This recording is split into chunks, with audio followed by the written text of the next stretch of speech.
মসজিদে আসার তৌফিক দান করেছেন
আয়াতগুলো সম্মুখে রেখে সংক্ষিপ্ত সময়ের মধ্যে কিছু কথা বলবো ইনশাআল্লাহ।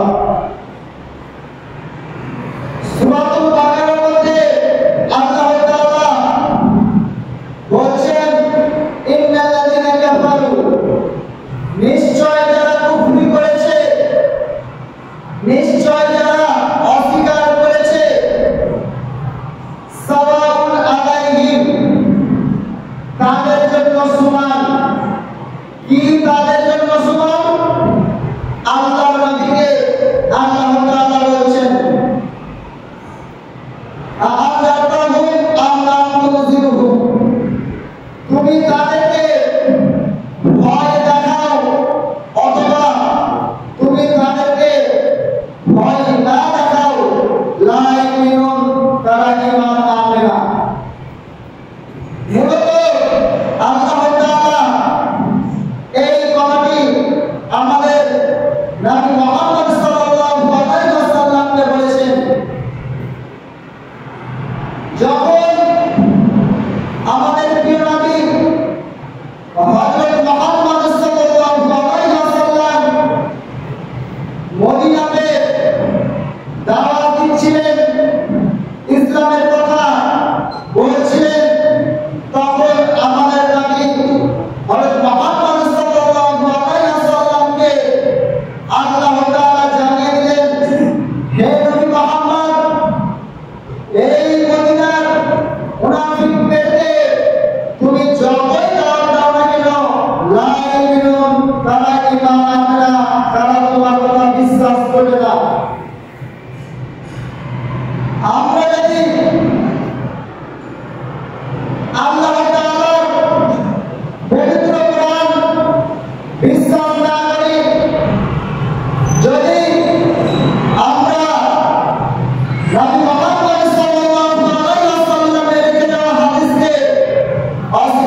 যাদের আত্মা পবিত্র আত্মা, আর সিজিন নামক জায়গায় ফেরেশতারা আত্মা রাখে যাদের আত্মা অপবিত্র আত্মা। তো আল্লাহ তাআলা বলেছেন যে ওই সকল ফেরেশতাদের কসম যেই সকল ফেরেশতারা খারাপ মানুষের আত্মা বের করে এবং সিজিন নামক জায়গায় রেখে দেয়। তারপরে আল্লাহ তাআলা বলেছেন নাযিআতি গরকা নাশিতাতি নাশতা, ওই সকল ফেরেশতাদের কসম যখন একজন ভালো মানুষের আত্মা বের করে তখন খুব নরম ভাবে খুব আরামদায়ক ভাবে ফেরেশতারা আত্মা বের করে ভালো মানুষের। এই সকল ফেরেশতাদের আল্লাহ তাআলা কসম কেটেছেন। তারপরে আল্লাহ তাআলা বলেছেন আস-সাবিহাতি সাবহা, ওই সকল ফেরেশতাদের কসম যেই সকল ফেরেশতারা আল্লাহ তাআলার হুকুমে দুনিয়ার বুকে মানুষের আত্মা বের করার জন্য তাড়াতাড়ি চলে আসে।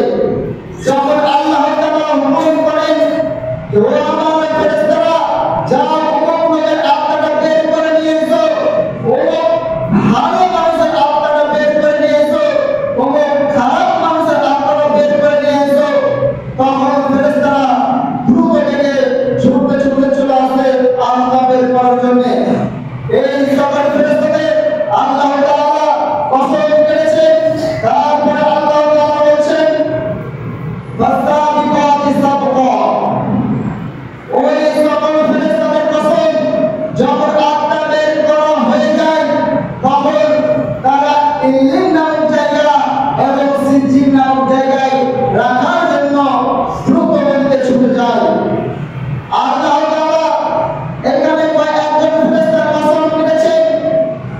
তারপরে আল্লাহ তাআলা বলেছেন ফালমুদাব্বিরাতি আমরা, ওই সকল ফেরেশতাদের কসম যেই সকল ফেরেশতারা আমার হুকুম পালন করার জন্য নিজ দায়িত্বে কাজ করে চলেছে। অর্থাৎ আল্লাহ তাআলা যেই ফেরেশতাকে যেমন দায়িত্ব দিয়েছেন সেই ফেরেশতা সেরকমই দায়িত্ব পালন করেন। এই সকল ফেরেশতাদের আল্লাহ তাআলা কসম কেটেছেন। কসম কেটে আল্লাহ তাআলা কি প্রমাণ করতে চাইলেন? আল্লাহ তাআলা এটা বোঝাতে চাইলেন, এটা প্রমাণ করতে চাইলেন যে হে দুনিয়ার মানুষেরা, তোমরা শুনে রেখো, তোমরা জেনে রেখো, তোমরা যে কিয়ামতকে অস্বীকার করছো, তোমরা যে জাহান্নামকে অস্বীকার করছো, তোমরা যে জান্নাতকে অস্বীকার করছো, এই জান্নাত এই জাহান্নাম এই কিয়ামত অবশ্যই ঘটবে। এটা আল্লাহ তাআলা বুঝাবার জন্য আল্লাহ তাআলা এই কসম কাটলেন। তারপরে আল্লাহ তাআলা বলেন শোনো, ইয়াউমা তাকুরু রাজিফা, সেই দিন ভূমিকম্পে কম্পিত হবে।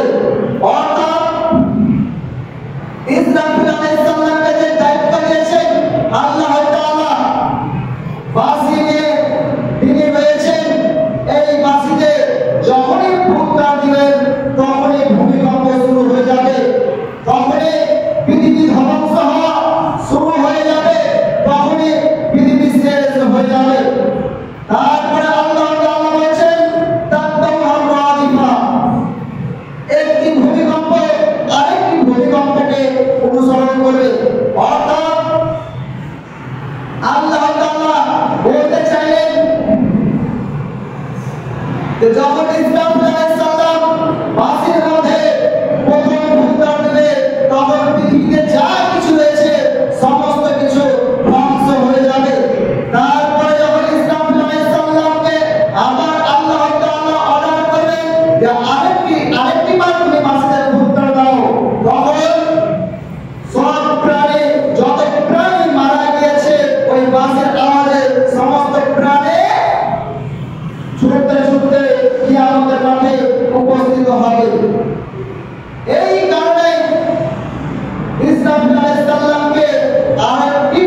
যে তোমাদেরকে বলেছিল কিয়ামত অবস্থায় হবে, জান্নাত জাহান্নাম রয়েছে, তোমরা সঠিক পথে ফিরে এসো, তোমরা সে কথা শোনোনি।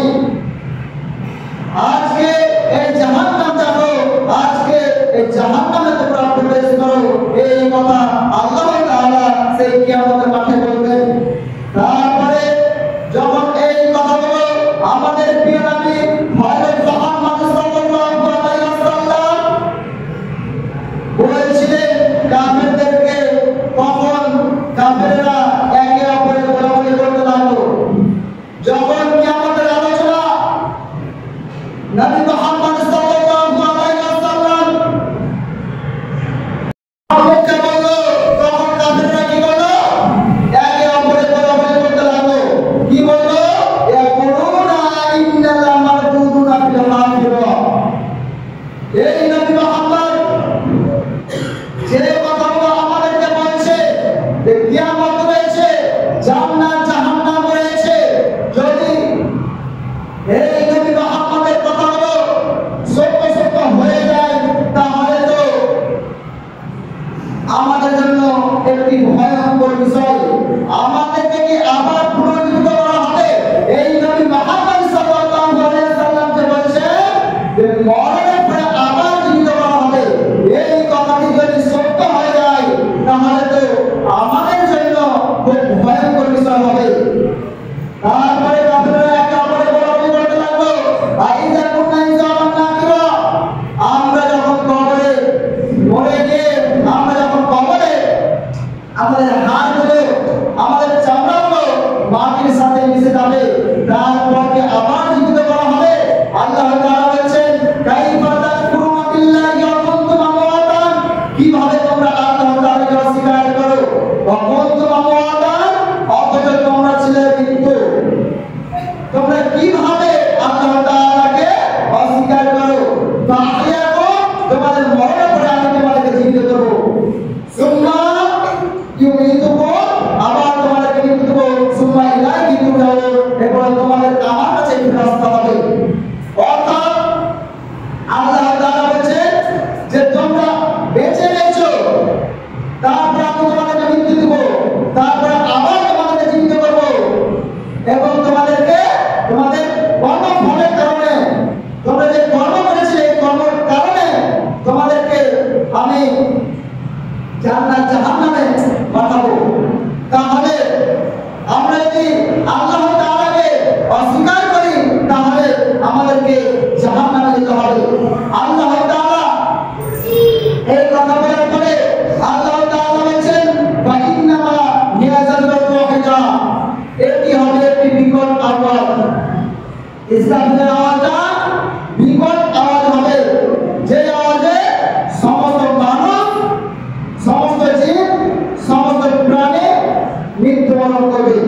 ফাইদা মুস্তাহিরা, সমস্ত মানুষ, আরেকটি মাসের ভূত হবে, সমস্ত মানুষ সেই কিয়ামতের মাঠে উপস্থিত হবে। এই সূরার মধ্যে এই কয়েকটি আয়াতে আল্লাহ তাআলা কিয়ামতের বর্ণনা দিয়েছেন। ফেরেশতাদের কসম কেটে আল্লাহ তাআলা এই জিনিসটা প্রমাণ করতে চাইলেন, এই জিনিসটা মানুষদেরকে বোঝাতে চাইলেন যে কিয়ামত অবশ্যই হবে। সূরা নাজিয়ার মধ্যে আল্লাহ তাআলা ফেরাউনের ছোট্ট করে একটি ঘটনা বর্ণনা করেছেন।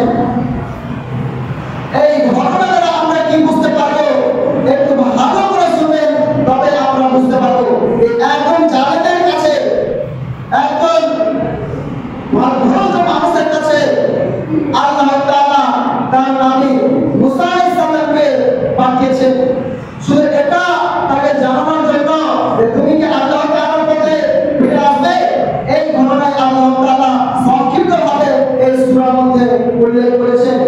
আল্লাহ তাআলা বলেছেন, ইন্না দা'ওয়াহু রাব্বুহু বিল ওয়াদিল মুকাদ্দাসি তুওয়া। মুসা আলাইহিস সালামকে আল্লাহ তাআলা দূর পাহাড়ে ডাকলেন।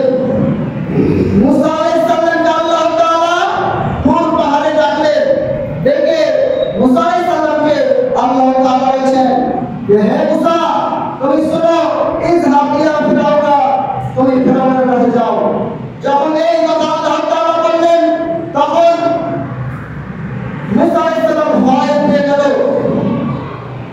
যে আমি তো ফেরাউনের কাছে যখন আমি ছিলাম তখন একটি মানুষকে আমি হত্যা করে দিয়েছি, তার কাছ থেকে আমি পালিয়ে এসেছি, আমি কিভাবে তার কাছে যাব? তার কাছে যদি আমি যাই তাহলে তো সে আমাকে হত্যা করবে। তখন এই কথা আল্লাহ তাআলা মুসা আলাইহিস সালাম বলল যে আমি যদি তার কাছে যাই তাহলে সে তো আমাকে হত্যা করবে। তখন মুসা আলাইহিস সালাম বলল যে আমি একাই যেতে পারবো না, আমার সঙ্গী হিসাবে আমার ভাইকে নিযুক্ত করে। তখন আল্লাহ তাআলা তার ভাই হারুনকে তার সঙ্গে পাঠালেন, যাও তুমি ফেরাউনের কাছে যাও, গিয়ে তুমি বলো, কি বলো, ফাকুল হাল লাকা ইলা আন তাযাক্কা, তুমি তাকে গিয়ে বলো তুমি কি পবিত্র হবে? মুসা আলাইহিস সালামকে বললেন আল্লাহ তাআলা যে হে মুসা, তুমি ফেরাউনের কাছে যাও, গিয়ে বলো তুমি কি পবিত্র হবে? আল্লাহ তাআলা এই কথা মুসা আলাইহিস সালামকে বলে পাঠালেন। একজন জালেম শাসকের কাছে মুসা আলাইহিস সালামকে এই কথাটি বলার জন্য পাঠালেন। তাহলে আল্লাহ তাআলা দয়া কতটা দেখেন, তিনি একজন জালেম, তবু আল্লাহ তাআলা মুসা আলাইহিস সালামকে বললেন তুমি তাকে যে সর্বপ্রথম যেই কথাটি বলবে সেটি হবে যে তুমি কি পবিত্র হবে? ওয়াহাদিকা ইলা রাব্বিকা ফাতাখশা, আমি তোমাকে পথ দেখাবো। মুসা আলাইহিস সালাম তাকে কে বলল যে তুমি কি পবিত্র হবে? তুমি যদি পবিত্র হও তাহলে আমি তোমাকে পথ দেখাবো, সঠিক পথ দেখাবো। ফাতাখশা, তুমি যদি ভয় করো আল্লাহকে। এই কথা যখন মুসা আলাইহিস সালাম তাকে কে বলল, তখন ফিরআউন বলল তোমার রব আমাকে, তোমার রব আমাকে, তুমি কার কথা বলছো?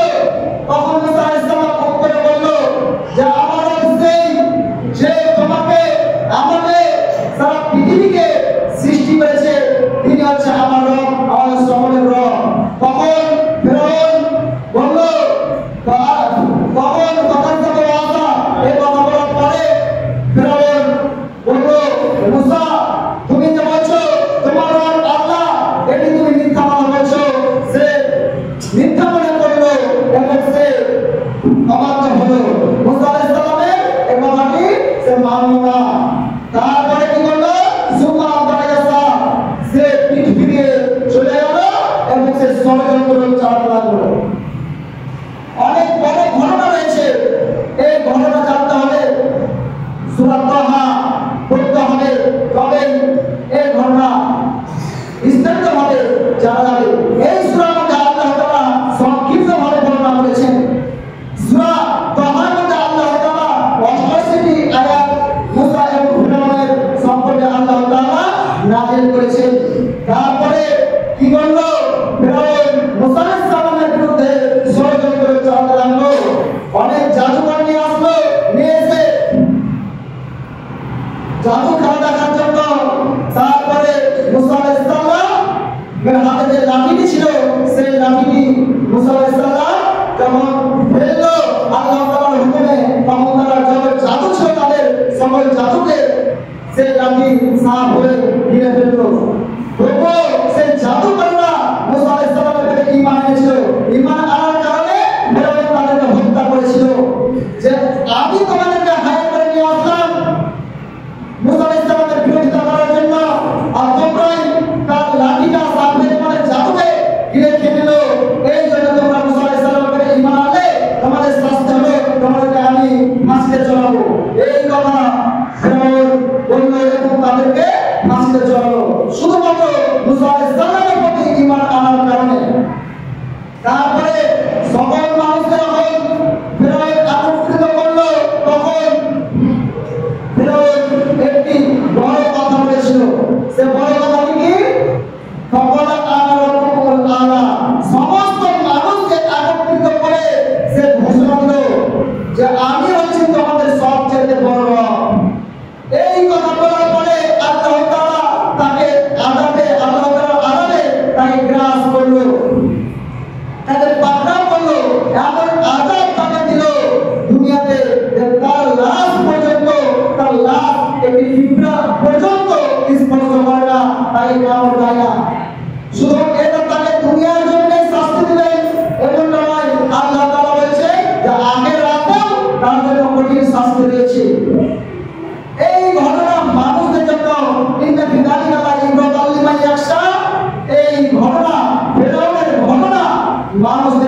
তো এই ঘটনা দ্বারা আমরা জানতে পারি যে একজন জালেম শাসকের কাছে মুসা আলাইহিস সালামকে আল্লাহ তাআলা পাঠিয়েছিলেন তাকে সঠিক পথে আনার জন্য, তাকে আল্লাহ তাআলা জান্নাতে ঢোকানোর জন্য মুসা আলাইহিস সালাম তাকে বলেছেন যে তুমি কি পবিত্র হবে? তবুও সে পবিত্র হয়নি, তবুও সে আল্লাহ তাআলার প্রতি ঈমান আনেনি।